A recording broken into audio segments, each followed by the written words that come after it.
हज़रत अबू हरारा रज़ियल्लाहु अन्हु रवायत करते हैं, नबी अकरम सल्लल्लाहु अलैहि वसल्लम ने इरशाद फरमाया है, दुनिया मोमिन के लिए कैद खाना है, कि ईमान वालों के लिए दुनिया कैद खाना है और काफिरों के लिए जन्नत है।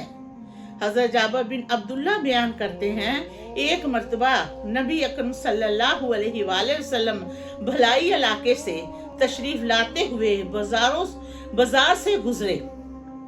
आपके दोनों इतराफ में लोग मौजूद थे, कि दोनों तरफ लोग मौजूद थे। आप सल्लल्लाहु अलैहि वसल्लम बकरी के एक बच्चे के पास से गुजरे जो कुछ देर पहले मरा था। आप सल्लल्लाहु अलैहि वसल्लम उसके पास आए और उसका कान पकड़कर इरशाद फरमाया, क्या तुम में से कोई शख्स एक धर्म के औज में इसे खरीदना पसंद करेगा? लोगों ने अर्ज की, हम इसे कैसे किस भी चीज के बदले में लेना पसंद नहीं करेंगे, हम उसका क्या करेंगे?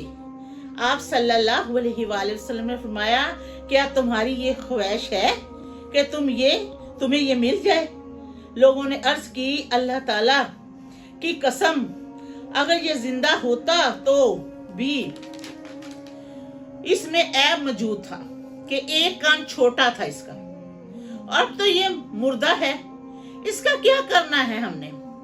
तो आप सल्लल्लाहु अलैहि वसल्लम ने फरमाया, तुम्हारे नजदीक जितना बेकीमत ये है कि इसकी कोई कीमत नहीं मरे हुए की, अल्लाह ताला के नजदीक दुनिया इससे ज्यादा बेकीमत है।